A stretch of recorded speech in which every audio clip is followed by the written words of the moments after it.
Hi everybody, this is Dino Chris from Prehistoric Facts. This is Prehistoric Facts Q&A episode, and so let's actually get right down to it, shall we? Zilla from YouTube. So, your first question is, what is, in your opinion, the most underrated prehistoric sea creature? I think it's Cretoxyrhina. That's a really good guess on your part to think Cretoxyrhina is underrated. But underrated is kind of not the best term. I would say I would probably say what is the not most talked about sea creature, prehistoric sea creature. I mean, there's multitudes of them. Like you can give me like any type of plesiosaur, any type of ichthyosaur, chronosaur, shark, or a fish.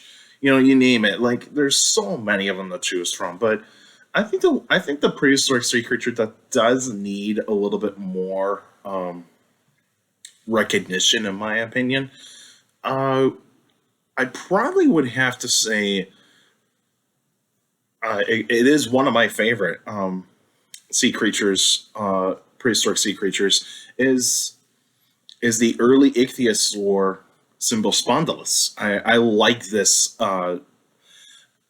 prehistoric sea creature. It's an early ichthyosaur, it's a large one too. So you kind of not like really massive. It doesn't get over 30 feet. It would actually get to 20, and so yeah, I like that one a little bit. But Brachiosaurus is not too bad either. But it's getting some recognition because it's one of the most famous prehistoric sharks in the Mesozoic era. But I mean that's your opinion. But I think Symbospondylus and the other early ichthyosaurs, even some of the nothosaurs, should be recognized as well.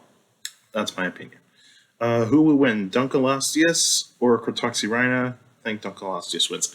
I think Dunkleosteus would win this one as well because, uh, first and foremost, both of them are fish, and also both of these animals never met each other. Dunkleosteus lived in the Devonian, whereas Cretoxyrhina lived in the Cretaceous, and so they're hundreds of millions of years apart. And so,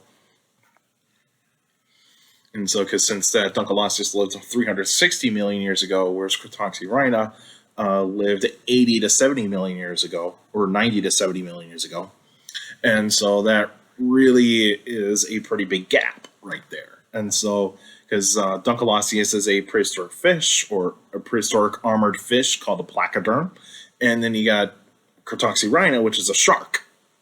And so I'd probably say Dunkleosteus on this one as well because, well, one, Dunkleosteus is heavily armored. It's got thick armor on its skull, um, and Cretoxyrhina might not be even a match for Dunkleosteus at that point. And so, yeah, I agree with you, Dunkleosteus. What is your opinion on Jurassic Fight Club? Ooh, when it came out, this was back in 2007. 2007 it came out on the History Channel. I was a fan of it. And in Dinosaur George Blessing, he has been an inspiration of mine in terms of making these kinds of videos, and so I give him a shout out as Dinosaur George Blessing. I thank you for that. And you've been an inspiration to my type of work here on YouTube. And I know you got a lot of stuff going on, especially down in Texas where you work. And so keep up the good work, my man. And so Jurassic Fight Club, it had, I think it was 8 episodes, or was it 6? It was either 6 to 8 episodes. It was somewhere around there. And at the time, it was actually pretty interesting. The CGI dinosaurs looked pretty cool. But now, looking back on it, it is really dated, and also it does have some problems, like especially that some of the paleontologists that were featured on this show uh, years down the line have actually come out and said they don't enjoy watching it anymore because, well, one, it's all speculation. It's a speculation type of show, and it's kind of doing that awesome brow type of thing, is that you're putting animals against each other, which they probably would not have done in real life that much. Um, but I would say the Majungasaurus one was a little bit more accurate than anything else. Possibly the Ice Age mammals and even the Megalodon versus Brigmophyseter shigensis. Those would have been a little bit more accurate. But yeah, the other episodes are a little bit like, not really totally sure about that. But yeah, I'd say it's still kind of fun to watch, but even though it's like, it's really dated, but the thing is that if you enjoy it, you enjoy it. Back then I enjoyed it. Now it's kind of more like, it's kind of put on the side a little bit. It's like, it was good for a little while, but then it just kind of aged poorly as years gone on. But it's okay. It's an okay show, but dated information, but it's okay. Who we win? Carnotaurus or Zephyctinus? So you got two fish going up against each other. Remember, people, sharks are fish. And so Carnotaurus, shark, and Zephyctinus, a fish that has a face like a bulldog, a menacing bulldog, or otherwise be nicknamed the bulldog fish. So you got these two kinds of fish. Both lived in the same time. And so we got a shark that could get at least to 20 feet, whereas Zephyctinus can be 15 to 18 feet. There has been possibilities of estimates of Zephyctinus possibly getting to 20 feet. So these animals are nearly in the same size range, but I'm gonna go with Carnotaurus because first and foremost, Carnotaurus is going to have better agility than Zephyctinus. Zephyctinus might not be able to make the best turns, but the thing is that Carnotaurus would eat Zephyctinus, and Zephyctinus would probably only eat the juvenile Carnotaurus. So yeah, but I'd probably say Carnotaurus would win that one. All right, Alex, do you think Pachyrhinosaurus used the boss as a sound chamber to make the sounds louder to warn others of the Tyrannosaurs that hunted the herds, or for the sound display to attract mates? This is a good question, Alex. I love this question. So for many of you that don't know, a boss. Now, I'm not talking about a boss, like say you're the person in charge of the business that you're working for or anything like that. That's not what I'm talking about. The boss that we're talking about is basically the base or the part of the skull that is where a horn is going to be growing. And so like say, if you look at animals that have a boss on their skull, think of rhinos. Rhinos have a boss. So when you actually look at a skull of a rhinoceros without the horn, you would see a rough patch of bone on its like nasal area, and that's where the horn is going to be attached. That big nose horn that's going to sit on top right there.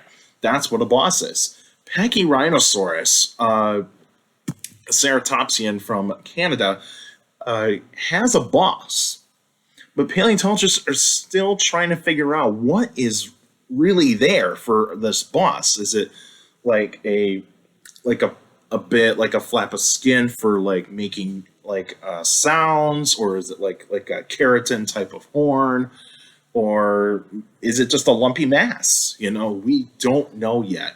Could it make sound, that area where the boss is? Based on how it looks, I don't think it does, because if it was going to be made for sound, it would the part of that nasal area where you see those lumpy masses on the skull of Carnotaurus, there would have been hollow chambers there to be able to make those kinds of sounds.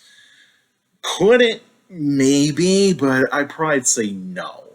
Because how the skull is designed, it's kind of designed as like rough bits on the skull, so some bumpy masses, maybe a keratin like a horn. So basically the same thing as your fingernails and hair, but dinosaurs didn't really have hair; they had keratin for like their hard parts, for like say over the horns, over the claws, those sorts of things. And I'd probably say that the boss is mainly going to be is going to have like a keratin type of thing growing on top of it. So whether it be a horn, whether it just be a big hunk of mass of keratin to like be used as a ramming device, especially for like males during the mating season. But that's up for debate. But would it be used for sound? Probably not. But if it could, I'd probably say it's could be used to warn others because of predators are coming, or otherwise for mating rituals. That's all I can say about that. All right, Benjamin, does Carnotaurus have the smallest arms of all big predatory dinosaurs? Yes. Based on body size, yes. Because when you look at Carnotaurus and you look at those arms and you compare Tyrannosaurus Rex has got bigger arms than Carnotaurus. So Tyrannosaurus Rex has more muscle mass in its arms than Carnotaurus does. But don't think that those Carnotaurus arms don't do they don't do too much, but they can't grasp anything, they can't lift anything. But like if you see in Prehistoric Planet, the males probably have a lot more movement in those arms, probably like a ball and socket type of thing, where they kind of rotate them like this to show off the females, like a mating ritual, that sort of thing. I could see that, but Carnotaurus does have the smallest arms of all big predatory dinosaurs. So yeah, Tyrannosaurus. We always think that Tyrannosaurus Rex. A lot of people think that Tyrannosaurus Rex has the smallest arms amongst all dinosaurs. That's not true. That goes to Carnotaurus. Does Therizinosaurus have the biggest claws of all theropods? Yes. Therizinosaurus has the longest claws of all theropod dinosaurs, longest hand claws. And when you look at those hand claws, the biggest claws can actually reach almost 3 feet, which is incredible. And you think, like, how does an animal carry like those big of claws on its hand? Well, it's got big arms, and so when you got big arms and you got those big hefty claws, yeah, you're going to need a lot of muscle to carry around those hands and those claws. And remember, Therizinosaurs are more like the ground sloths of dinosaurs. So they use them mostly to grab branches and pull them towards their mouth so that they can feed on the vegetation. They can use them for defense. It's just that mainly it's just like kind of like a rake, kind of like a branch rake, a rake designed to pull the branches towards it so it can feed on the leaves. And so, yeah, Therizinosaurus does have the biggest claws of all theropods. Is Brontornis the biggest of all terror birds? Well, Brontornis is not really part of the forest rockids anymore. It's not. It's part of a sister group that probably would have become the terror birds, but from what I've seen, it is one of the largest birds in the fossil record.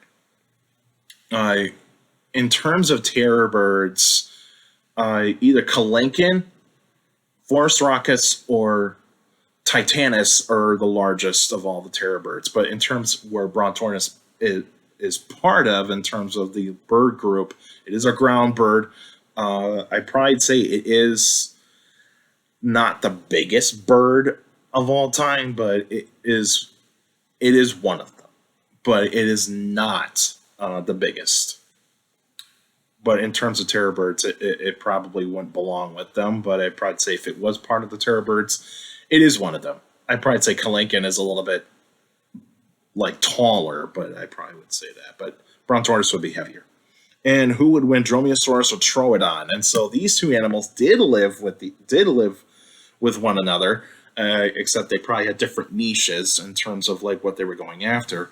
Troodon is a bit more omnivorous, so it eats both plants and meat, whereas Dromaosaurus is going to be a carnivore.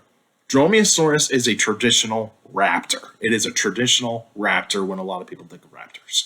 It has a big killing claw on its second toe, and it's got large claws on its hands, but its skull is more stockier than other dromaosaurs, so it's got a more powerful bite than other dromaosaurs.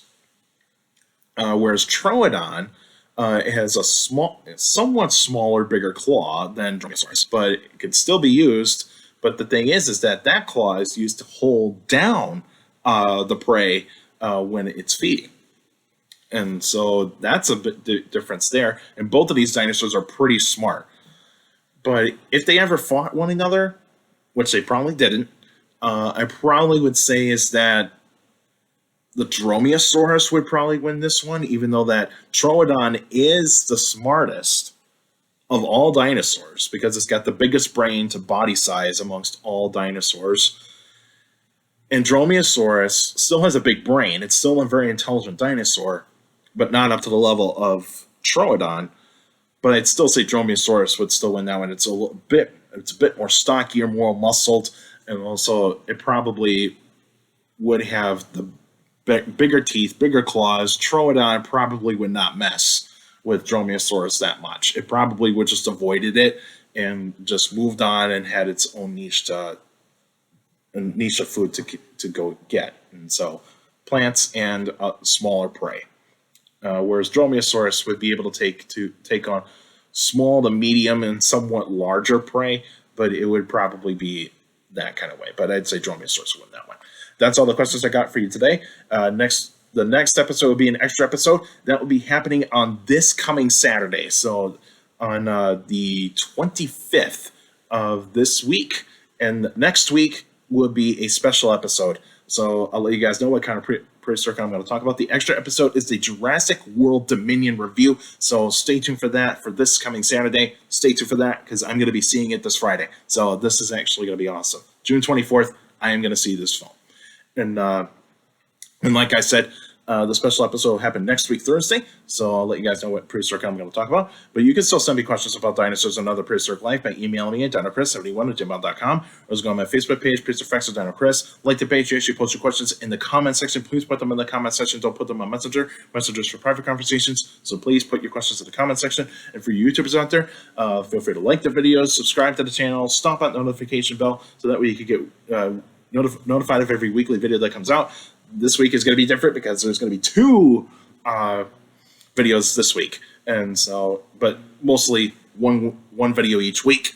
And also feel free to also share the videos, share the channel to anybody that is interested in dinosaurs and other prehistoric life. According to my analytics, a lot of you guys that are checking out my channel are not subscribed yet, so please feel free to hit that subscribe button and also hit that bell so that way you can get notified of every weekly video that comes out. And also for YouTubers, feel free to put your questions in the comment section because I do read them all. Your questions do mean a lot, and you guys are bringing in some awesome questions for me to answer these Q&A episodes like this one. And make sure you keep your questions short to the point. You can also follow me on Instagram at dino.chris.pf. I post pretty cool stuff on there. You can also follow me on Twitter at CSGRALL. It's my Twitter page. I post pretty cool stuff on there as well. Also, take care of people around you. And also for younger people out there, make sure you listen to your parents, your teachers, and your guardians. It's the best motivation you could have a good education. It's very important to have a good education. With a good education, you get a good job in your future.